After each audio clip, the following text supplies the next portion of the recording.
go on the balance of probabilities based on the area that we fully searched with a lot of people. We can't find any evidence, be it a backpack, a shoe, or whatever. We can't find the kids. If you can't find them, somebody has to say enough is enough right now for searching those areas. So now we move to where? There's only one other option. A nefarious take to this. In other words, a criminal type thing. That's only my personal opinion. That's an ex-cop talking about the disappearance of Lily and Jack Sullivan from Nova Scotia, and I agree with his opinion. So in today's video, let's break it down to understand exactly why this case is slowly going from bad to worse. I'm Deception Detective, an attorney trained in statement analysis. This channel exposes lies and manipulation, so if that's your thing, hit subscribe. For exclusives and cool perks, join the channel, link in description. If you've been here for a while, you'll know that we always start every new case with the statistically most likely scenario. In this case, that Lily and Jack wandered off into the woods and got lost. And just like every other case, we update our theory based on the evidence and statements that people involved make. So after we analyzed the mother, Malaya Brooks Murray's sketchy first and only interview, we updated the theory. Lily and Jack still probably wandered off into the woods and got lost, but their mother was lying about it, likely to cover up some sort of tentative guilt, like neglect. Now that the kids have been missing for over a month, it's time to update our theory once again. It's not because of any new statements or evidence that have been found, but rather because there are none. In short, every day that goes by without any evidence being found that Lily and Jack actually went into the woods, we have to lower the odds of that theory being correct and raise the odds of other more nefarious theories, like the ones this ex-cop is going to get into in this interview. But first, here's some important background on the search itself, so you can see why I would have expected something, anything to have turned up by now if Lily and Jack actually accidentally wandered off into the woods. 6-year-old Lily Sullivan and her 4-year-old brother Jack were reported missing from their Lansdowne Station home in rural Pictou County on May 2nd.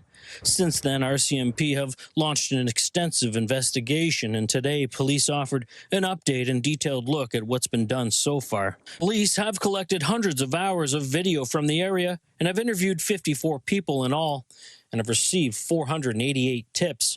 As for the search, they say they've scoured the Sullivan children's home, including outbuildings, septic systems, wells, mine shafts, and culverts, and have seized multiple devices and materials, but police couldn't say if that extensive search and investigation work has led to any new evidence. The information gathered to date has not identified any new search areas at this time. The implication of that update: Lily and Jack never went into the woods, or they did go into the woods, but they didn't leave a trace that could be detected by man, beast, or technology. Or, and this is also possible, they did go into the woods, they did leave a trace, but the police are tactically withholding that information. Whatever the case, the most likely explanation is foul play. So without further ado, let's listen to Jim Hoskins break it down. If this is not a criminal investigation now, I'd be totally surprised. It's been almost 6 weeks since Lily and Jack Sullivan were first reported missing from their home in Lansdowne Station. On Wednesday, the RCMP in Nova Scotia said many RCMP units, including Major Crime, are involved in the investigation, along with the National Center for Missing Persons. Police say they formally interviewed 54 people in their search, and this former Halifax regional police officer doesn't take that lightly. They're out there, and the only way they're going to see or get results in this is to be out there talking to people, looking at videos, looking at topography and what have you, and so on. They're not in offices doing this by a laptop. Let's put it that way. In an update this week, the RCMP say they've collected hundreds of hours of video from areas surrounding Lansdowne Station between April 28th and May 2nd, when the kids went missing, and have received nearly 500 tips from the public. Police say they've searched every aspect of the family's home and received authorization to seize and examine devices. They'll go on the balance of probabilities based on the area that we fully searched with a lot of people. We can't find any evidence, be it a backpack, a shoe, or whatever. We can't find the kids. If you can't find them, somebody has to say enough is enough right now for searching those areas. So now we move to where? There's only one other option. A nefarious take to this. In other words, a criminal type thing.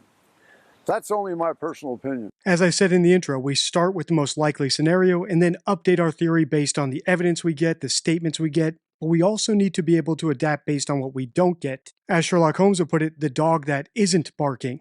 In this case, we have 2 small children who supposedly wandered off into the woods with a backpack and diapers, but we've seen no trace of them in the woods.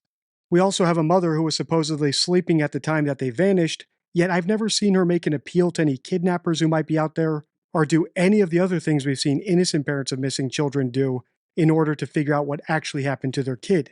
But those aren't the only dogs that aren't barking. If you've seen my other videos in this series, you'll know that Malaya's boyfriend, the quote-unquote stepfather of Lily and Jack, hasn't done much better. He's conclusive that he's searched everywhere that could possibly be searched. How could he possibly know that? And plenty of other issues. I won't rehash them here. I'll put one of my favorite videos about him on the end card. Let's keep listening. There's only one other option. A nefarious take to this.